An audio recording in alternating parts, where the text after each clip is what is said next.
Assalamu alaikum, brothers and sisters. This is Omar Dexter again from the UK, and joining me all the way from Australia again is Brother Musa Serantonio. I'm going to talk a little bit about history to start with, inshallah.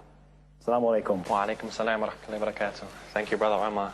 Inshallah, decided we're going to take a look at some examples throughout Islamic history, and anyone who's really looked into Islamic history would know there's such a vast amount of rich resources to look at as Muslims.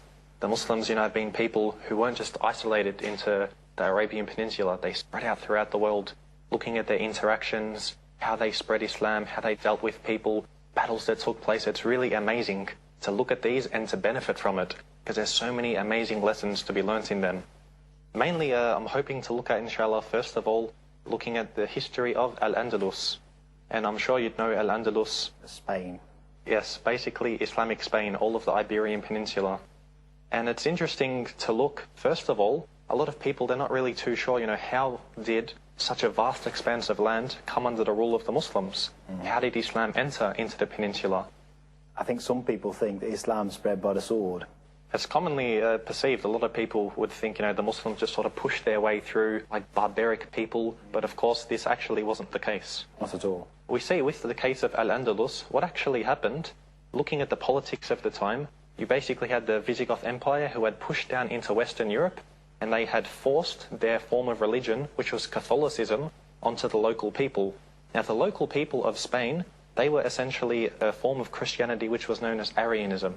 Now, within Arianism, we can't say that they were completely monotheistic, but essentially they did believe that God was one, and Jesus, peace be upon him, was a man, a prophet, and he was not divine. Now, the Visigoths... Interesting, yeah. It's very interesting to see that there were Christians who were calling to this. Basically, at that time. Yes, around that time. And the Visigoths, understandably being Catholic, they didn't like this. So they started to force their own beliefs upon the local people. Now, the local people, they had no one to really call upon. They were sort of pushed down into the pocket of Europe with no one to help. So they looked beyond the Mediterranean Sea, and you had the Muslims who were in North Africa at the time. Now, as Muslims were being monotheistic people, they had that link in common. They actually felt closer to the Muslims than to people who also called themselves Christians. And of course, that's not the first times that the Muslims have fought for other people's rights, not just the Muslims, fought for other religions' rights to have the freedom to worship their own religion. Indeed, and when the Muslims were invited as such, the Christians, the Arian Christians, had said to the Muslims, please come liberate us because we're being oppressed. And as you said, yes, the Muslims were eager to go help them in this situation. The catalyst for what led to this, it's an interesting story. There's a territory in northern Africa, just above Morocco, and it's still actually part of Spain. It's called the Kingdom of Ceuta. Okay. And the king of Ceuta at this time, he had actually sent his daughter to go to Spain. She was the princess, to go study in Spain under the king at the time. Now, what actually happened, historical accounts relate that the king actually violated, he raped the leader of Ceuta. Understandably, he was quite upset by this. So anybody in their right mind is going to be more than upset about it. Of course, you'd have every right to. You'd be hell-bent on revenge after such a thing. Yeah. Anybody of any religion. Indeed. Yeah. So what happened was this king of Ceuta, he was, angered by what had happened, and as well the politics at the time were very tense, and the people of Ceuta really, they wanted to free themselves of the oppression of the Visigoth Empire of Spain. So what happened, this king of Ceuta, he basically said to the Muslims, look, here's the affair, here's what I want to do, here's the boats, here's the weapons, let's go. So it wasn't Muslims fighting the non-Muslims, it was people being oppressed, asking for the Muslims to help them. On one front, yes, you had the Christians of Spain who were wanting to be liberated. They were saying to the Muslims, come help us. Then you had this king who was saying, look, I'll facilitate everything. I've got my own grudges against this other Christian king. And so he came to the Muslims to try and resolve things for the best for himself. So he basically gave the Muslims everything they'd need. And the Muslims of North Africa, they contacted the Khalifa, who at that time was in Syria. And they said to the Khalifa, we want to go into the peninsula. And they hadn't really said, we want to take the place. And the Khalifa, what he said was, go in, take a look, scope the situation out. Make an assessment, like an intelligence mission. Yeah, make a reconnaissance mission, Okay. see how things are, and then we'll make some more decisions. But notice the etiquette. They checked with their leader. This wasn't a bunch of barbarians saying, guys, let's jump on a ship and let's go. No, of They course checked not. with the leader and waited for authority. Indeed. And this Khalifa wasn't just a Khalifa, again, who was isolated in Syria. He was the Khalifa of what was much of the Muslim empire at that time. Okay. So once he had given this go-ahead, the Muslims, they pushed up into southern Spain, in the area which is now known as Andalusia, which comes from the name Al-Andalus, which was the name given to the peninsula by the Muslims. And what they did is they found very little resistance. There was only a small band of them. They didn't have, their entire army. A few Berbers came in under the command of a general whose name was Tariq ibn Ziyad. And this General Tariq, he's an amazing general. If we could really put a bit more time in just to look at the etiquette, the wonders of this man, it would be amazing. But one historical note that's interesting about him is there's a small island which is in the Mediterranean, just at the tip of Africa and where Spain comes down. And this island, at modern day, it's known as Gibraltar. Gibraltar, yeah. Yes, as you'd know.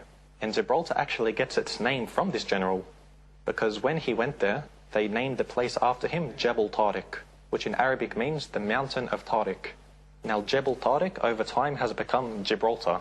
Got it. So even we've got this island, it's a prime location within the Mediterranean, named Very after. strategic position, yeah. Yeah, it's highly sought after, named after this great Muslim general. Right.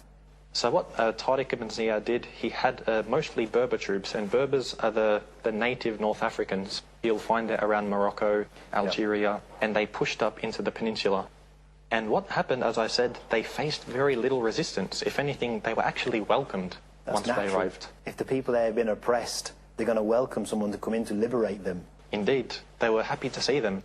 But, of course, the king of Spain at that time, the Visigoth king, he sent his troops down, and they did fight. They had a battle, and the Muslims really took them very, very easily.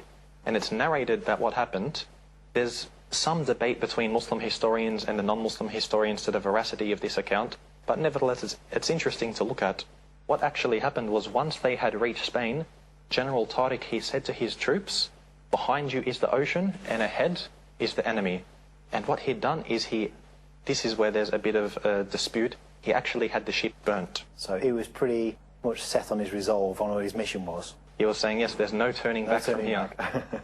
And so they pushed forward and they took this enemy, and it was amazing. What actually happened was, even though they were outmanned, they were outnumbered, the Spanish were the vast majority, when this battle was over, they had, one Muslim would have about 20, 30 of the prisoners tied up. So it was amazing the result in this. Of course, Allah was the one who aided them in this. There's an old expression that says, one volunteer is worth 10 pressed men. So I guess Indeed. if people are forced into battle by a dictator, they're not going to have the same level of commitment and resolve as what somebody who's actually doing it with the right intention, who basically to liberate people, as anyone would want to do for their brothers and sisters. Of course, indeed, you're right on that. And the Muslims were there for a sincere reason. They weren't being forced by anyone. That's right. And so after this initial battle, what happened was the Muslims pushed up north. And you have to understand, again, this was only a force that was sent to scope out the situation. Nothing more. Like a small team, part of the army. Yes, a small team. And they pushed up and they went from village to village. And they found, again, either there was no resistance at all, or there was only a tiny amount of resistance. And in this area, especially in southern Spain, you actually had a lot of Jews living there at the time. And the Jews, like the monotheistic Christians, were heavily oppressed because of their beliefs. So the Jews were happy. They were happy to have the Muslims coming in because, they were replacing the oppressors that came before them. And they saw a hope in the Muslims. Well, throughout history, you've often had Muslims and Jews living in peace next door to each other, in the same town, integrated together. Indeed. And the Muslims, what they did was when they would take a town, what they would do, because they didn't have the men to stay behind and look after it, because they wanted to keep on pushing forward, they'd actually leave the Jews of the city to look after it. They'd be in charge of the place until the Muslims had come back. So there was this cooperation between them. It must have been a big level of trust. There was a level of trust, but it was also a need. Yeah. The Jews needed the Muslims to remained in the peninsula and to succeed. and the Muslims needed the Jews to look after it so they could continue pushing on.